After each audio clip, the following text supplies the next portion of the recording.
Many times, as a pastor, I look at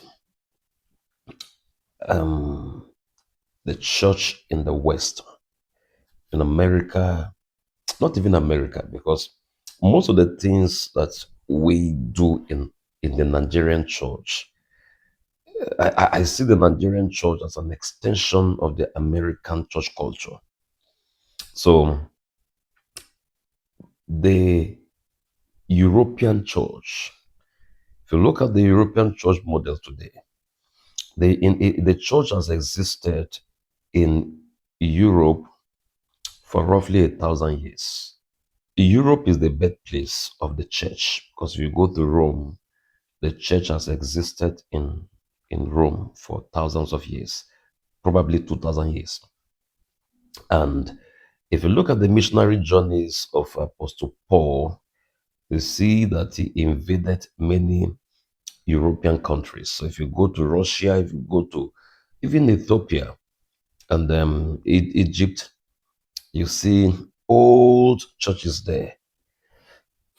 If you compare the way the church in the West, not America, the church in Germany, the UK, United Kingdom, you discover that the church has moved into a phase that is more like charity.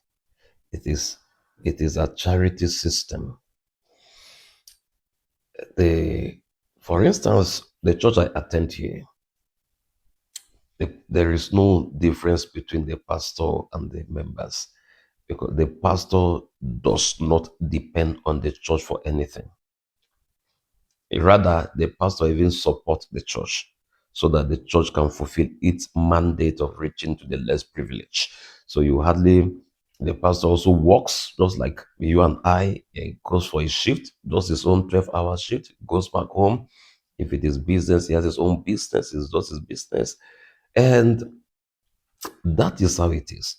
But if you look at the Nigerian church, for instance, the economy, the pastors depend on the economy of the church.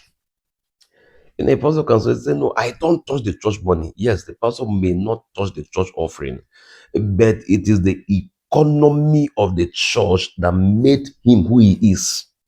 He can never separate himself from the economy of the church.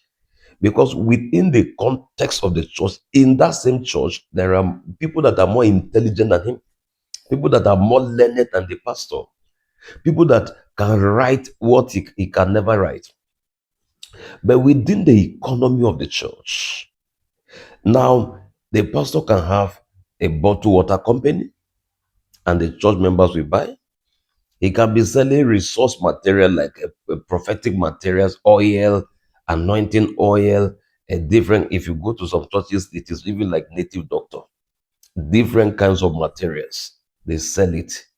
And then within the economy of the church, the pastor has a school. Within the economy of the church, the pastor writes books. Within the economy, the ecosystem of the church, the pastor publishes materials online. And because of the church, the members patronize some of these things. And by the ecosystem of the church again, the pastor can have hotels. By the ecosystem of the church, the pastor can have a restaurant where people will go and eat.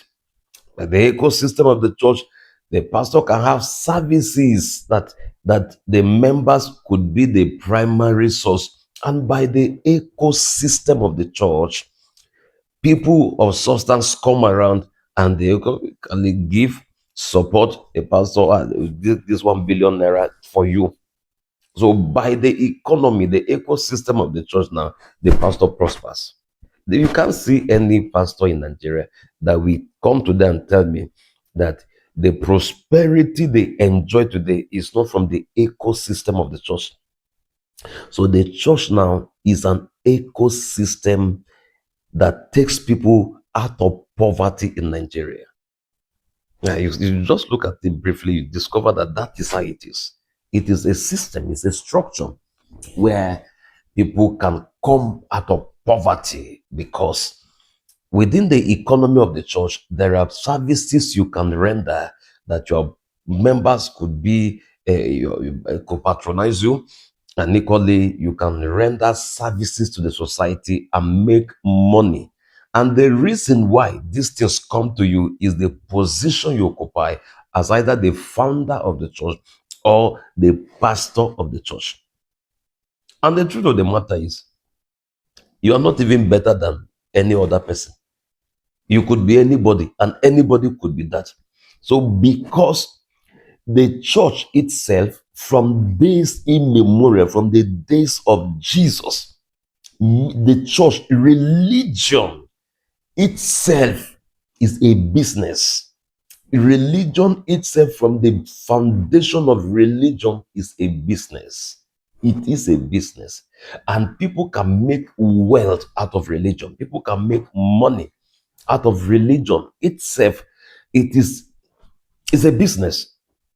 And that's why if you look at the 7 mountains of life, these are mountains that have the ability of taking people out of poverty, taking people from nothing to something. There are 7 in number, and religion is one of them. So religion, from the days of Apostle Paul, you see that from the days of Jesus, there were women that supported Jesus. They supported his ministry with money. Jesus had an accountant who was in charge of the money of the ministry. So from the days of the prophets in the Bible, the days of all prophetic or religious leaders on earth, religion has served as a tool, as a system of taking people, as a channel, as a vehicle of transporting people, so people who engage in that business out of poverty. And you can equally see that in the Western civilization. The church, before Martin Luther King broke out of it, the church was a controlling system whereby things flow from the people to the church. And the church eventually became very rich. As I'm talking to you today, institutions that are richer than the Catholic Church are few on earth. Institutions that are richer than the church on earth are few.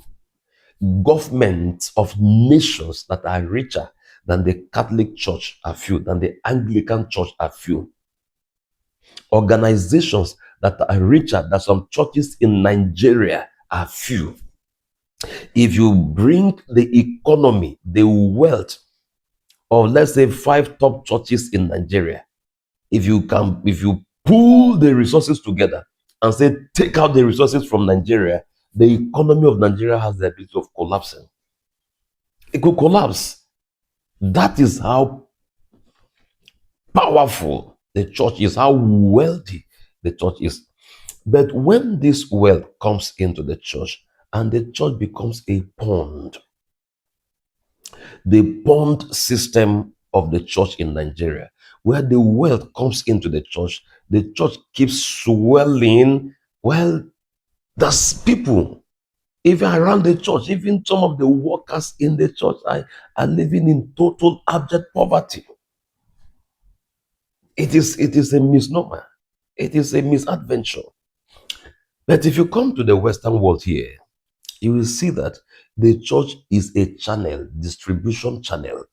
And when a church exists in this form, it has the ability of ensuring that people are catered for.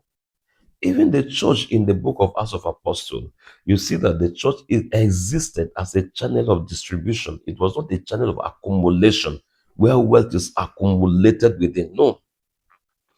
They said to the extent that when wealth is brought, is distributed, nobody lacked, nobody was poor among the people.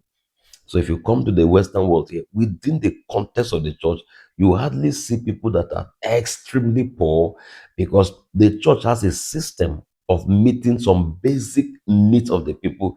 The church has a system of equally helping people to secure what can help them come alleviate poverty or come out of poverty. It's a system, it's a structure, it is well organized, well documented. But when you go to our countries in Africa and Nigeria, it is this, the reverse is the case, where the church exists more or less like a family empire, a family dynasty, where individuals who manage the system, profit from the system, grow by the system, and expand by the reason of the offices they occupy, and the distance between them and the common man becomes so big.